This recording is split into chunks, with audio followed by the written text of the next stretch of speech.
Hola amigos, ¿vieron qué? Y saludos otra vez desde Medellín. Ok, so hoy, día 27, day 27. Poco cambia con el tema y también con la vista. Volvemos con el tablero para mostrar una cosa, un tema diferente. Como ustedes pueden recordar con ayer para mí un día muy difícil en respecto con las estudios de español. Uf, demasiado mucho. Pero, ok, hoy cambia un poquito. So yo vuelve a reempezar y revisar algunos con mis diálogos. Para tener un poco de espacio para repensar y reflejar cómo puedo mejorar. Entonces, algunos puntos brevemente para explicar. Uno, recuerdo que primero busca por el vocabulario generalmente, generalmente con temas potencial o alguna situación. En este caso, voy a demostrar cosas utilizar para el viaje en el taxi, por ejemplo. So, pensar con algunos vocabulario o temas que va a ayudar en esta situación. Y también para dividir contra cosas que nosotros podemos escuchar y cosas que nosotros podamos decir. Okay, so here we are again. Day 27, yeah. So yesterday, as you may note from the other video, for me, not very successful in terms of advancing my Spanish studies. Still hitting a bit of a wall with some of the verbs, but okay. So I'll step back from it a bit today. I thought instead I'm going to go back and I'm going to use this time to revise my dialogues. So I'm showing you just one of them today just to give an idea of how we set it up. So I'm going to look in this case on dialogue that's useful when we're taking that trip in the taxi from the airport when you're first in the country. Yeah? So I look at this initially just for vocabulary and potential topics that are going to be useful in this situation. So I've defined my situation. It's a trip in a taxi. Okay, so let's look again then. What's the useful vocabulary that I might need? What type of topics might we need to be talking about? So in this case, you can see we're looking at, okay, we need to talk about things to do with destination, where we're going, maybe ask about the cost of the trip, how long it will take, time. Be prepared, we might get some questions about our biography, or maybe we need to share some information or have a general conversation with our taxi driver, it depends, but quite often they will ask you just a standard friendly question about that. We can also use this trip, remember, to ask for information. There might be some things we need to know about in terms of locations within the city of other places. We might perhaps want to ask some advice or the driver's opinion about places to visit perhaps. Yeah. And some other things that might come up as general conversation points, things like the weather, the traffic, maybe something's on the news on the radio while you're in the taxi, or perhaps maybe what's happening in the sport, something like that. So another topic we might want to break. So I look generally at these kind of things, and this is what I'm thinking about when I'm preparing the dialogue. And then I'm going to split it between things I'm going to hear, things the taxi driver in this case is going to say or maybe ask me, things I need to be prepared to, okay, now that's the question I need to answer. And then I'm looking specifically at what things I need to say. And we can reduce this quite a good extent to the real basics. So really the real basic in this one is you're going to hear a question, something like, where to, or where are we going? And you just need to say where you're going to. So to the Metropole Hotel, please. That really is the basic conversation we have in this situation. They want to know where you want to go, you tell them the answer, off you go. Now obviously we can develop the conversation a bit more.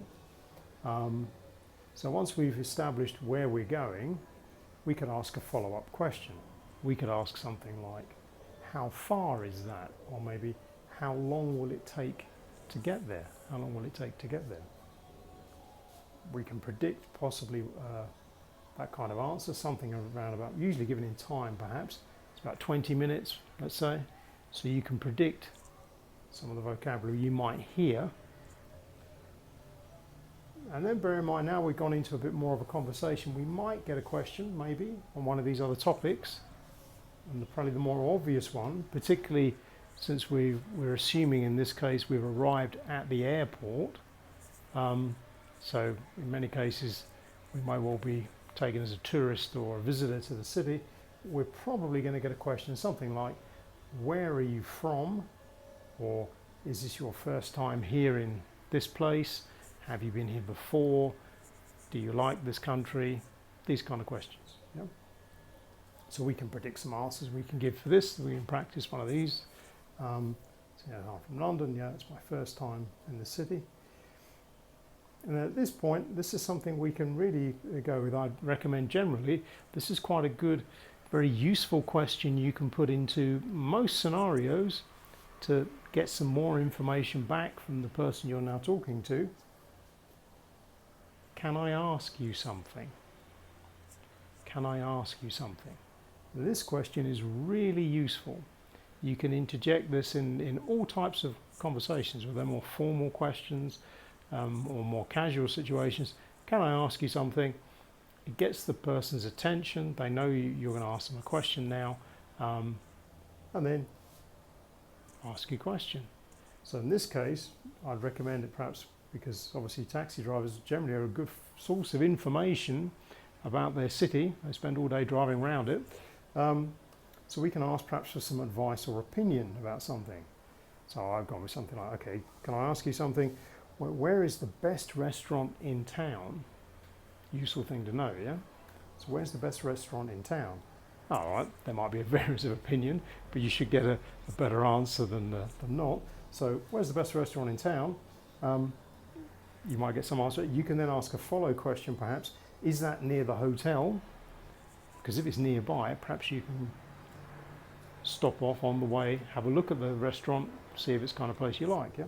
Is it near the hotel? Can you show me? So this is a good one to lead you in to asking for more information. And then we have potentially some other questions we might get either asked or we could ask. Things like, what do you think about? Or what will the weather be like tomorrow? We can predict, we might get some questions like that. Yeah? But generally, if we lead the conversation by asking our question, once we've gone past where we need to go, and perhaps we've answered their original question about where you're from and have you been here before, if we lead the conversation by asking a nice open question of our choice, can I ask you something? Okay, where's the best restaurant? Could you tell me where is there's a particular place you're trying to get to later on your visit? You've steered the question, but you steer the conversation so you can then better predict answers you might get, and then you can prepare for them depending on what information you need. So that briefly is how I break these conversations down. Notice that really, although I'm going to think carefully about the type of topics perhaps, I can look in some detail at the general vocabulary I might need, or particularly I'm going to hear in this situation. So it's more about vocabulary I'm likely to hear, so I can be familiar with that, so I know, okay, now I've heard these words, I know we're talking about this topic, or we're talking about this topic. And then I just prepare a couple of key questions that I want to ask in that situation. So, can I ask you something? Think of a question. It's always useful. Even if you don't really need the answer that urgently, it's a good thing to give you something to practice to say, and then you make a better connection with the new person you're with. Yeah? So there we go. Hope you can see with that once you've done a bit of initial reading, the actual dialogue structure really, we're only preparing about 4 or 5 sentences for each part of the conversation. So about 4 or 5 sentences for me to say. I'm expecting maybe 4 or 5 from the other person. And that's it. Beyond that, I'm going to trust that my general understanding of the vocabulary will cope with later on in the conversation. But what I'm looking to do initially is just to have a good start to the conversation. So that's why I practice these lines very clearly and my follow-up question, so I can say these very confidently, with good fluency, good sound, so they're not misunderstood, and then we communicate really well at the beginning of the conversation. So there we go. That's my idea for today. I hope you find that useful. Déjame saber en los comentarios. Let me know in the comments. And hasta mañana. Till tomorrow. Cheerio for now.